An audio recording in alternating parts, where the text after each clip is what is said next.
शिक्षण विभाग पंचायत समिती भोर व्हिजन भोर अंतर्गत संविधान शिक्षण संकल्पना माननीय अश्विनी सोनवणे मॅडम गट शिक्षणाधिकारी पंचायत समिती भोर. भारतीय संविधानाच्या उद्देशिकेचा परिचय.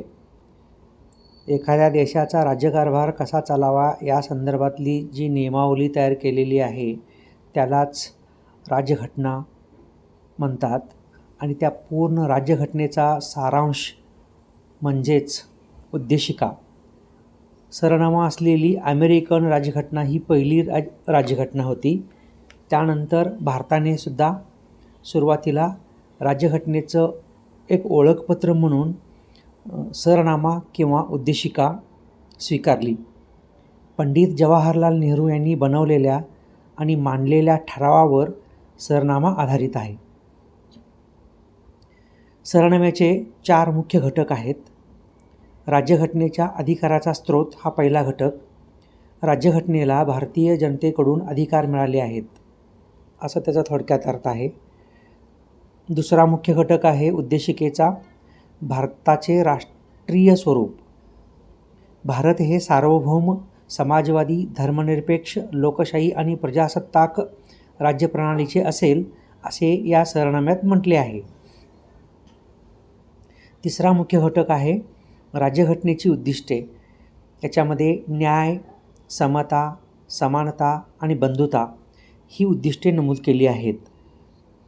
आणि चौथा महत्त्वाचा घटक आहे राज्यघटना स्वीकृत केल्याचा दिनांक. 26 नोव्हेंबर 1949 या दिवशी ही राज्यघटना स्वीकृत केली असे सरनाम्यात म्हटले आहे. सरनामा म्हणजेच उद्देशिका किंवा प्रास्ताविका, प्रस्तावना असे त्याचे वेगवेगळे अर्थ आहेत. 13 डिसेंबर 1946 रोजी नेहरूंनी उद्दिष्टांचा ठराव मांडला व संविधान सभेने 22 जानेवारी 1947 रोजी तो संमत केला. भारताची संविधान उद्देशिका एका वाक्याचीच आहे. वाक्य मोठं आहे तरीसुद्धा संपूर्ण घटनेचं सार त्या उद्देशिकेत सामावलेलं आहे. या संविधान उद्देशिकेचा परिचय आपण चर्चेद्वारे समजावून घेणार आहोत. प्रथम आपण ही संविधान उद्देशिका वाचूया. आम्ही भारताचे लोक भारताचे एक सार्वभौम समाजवादी धर्मनिरपेक्ष लोकशाही गणराज्य घडविण्याचा व त्याच्या सर्व नागरिकास सामाजिक, आर्थिक व राजनैतिक न्याय, विचार, अभिव्यक्ती, विश्वास, श्रद्धा व उपासना यांचे स्वातंत्र्य, दर्जाची व संधीची समानता निश्चितपणे प्राप्त करून देण्याचा आणि त्या सर्वांमध्ये व्यक्तीची प्रतिष्ठा व राष्ट्राची एकता आणि एकात्मता यांचे आश्वासन देणारी बंधुता प्रवर्धित करण्याचा संकल्पपूर्वक निर्धार करून आमच्या संविधान सभेत आज दिनांक 26 नोव्हेंबर 1949 रोजी याद्वारे हे संविधान अंगीकृत आणि अधिनियमित करून स्वतः प्रत अर्पण करीत आहोत. तसेच 15 ऑगस्ट रोजी सर्वांनी पंडित जवाहरलाल नेहरू यांनी स्वातंत्र्याच्या पूर्वसंध्येला केलेला नियतीशी करार याचं वाचन करायचं आहे. तेही आपण पाहूयात. पुष्कळ वर्षापूर्वी आम्ही नियतीशी एक करार केला होता आणि आता आपली प्रतिज्ञा पूर्ण करण्याची वेळ आली आहे. पूर्ण किंवा शक्य तेवढी. मध्यरात्रीची टोल पडल्यावर सर्व जग झोपलेले असताना भारताच्या नसानसात मात्र चैतन्य संचारेल. स्वातंत्र्यप्राप्ती होईल. जुन्याला सोडचिठ्ठी देऊन नव्या आयुष्यात पाऊल टाकतानाचे, एका युगाचा शेवट होत असतानाचे आणि पिचलेले राष्ट्र स्वतःचा उद्धार करतानाचे असे क्षण इतिहासात खूप कमी वेळा येतात.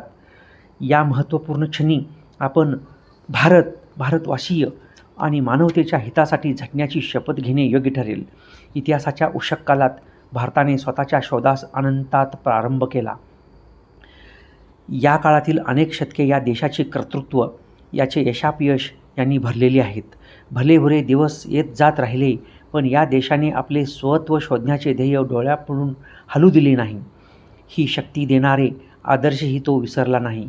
आज आम्ही दुर्भाग्याच्या एका कालखंडावर पडदा पाडतो आहोत.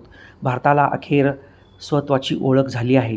आज आम्ही साजरा करत असलेला आनंदोत्सव म्हणजे आगामी काळात आणखी कीर्ती आणि विजय मिळवण्यासाठी टाकलेले केवळ एक पाऊल आहे. असा आनंदोत्सव साजरा करण्याची संधी यापुढेही मिळणार आहे. ही संधी साधण्यासाठी आणि भविष्याचे आव्हान स्वीकारण्यासाठी आमच्यात तेवढे धाडस आणि बुद्धिकौशल्य आहे. स्वातंत्र्य व शक्तीच्या बरोबरच जबाबदारीही वाढते. भारतीयांचे प्रतिनिधित्व करणाऱ्या या सभेवर ही जबाबदारी आहे. स्वातंत्र्याच्या जन्मापूर्वी आपण सर्व प्रसव वेदना सहन केल्या, त्याच्या स्मृती हृदयात जतन करून ठेवल्या आहेत. यातील काही वेदनांची ठसठस आजही होते, पण तरीही भूतकाळ संपवून भविष्याचे आव्हान आपल्यासमोर आहे, हेही विसरता कामा नये.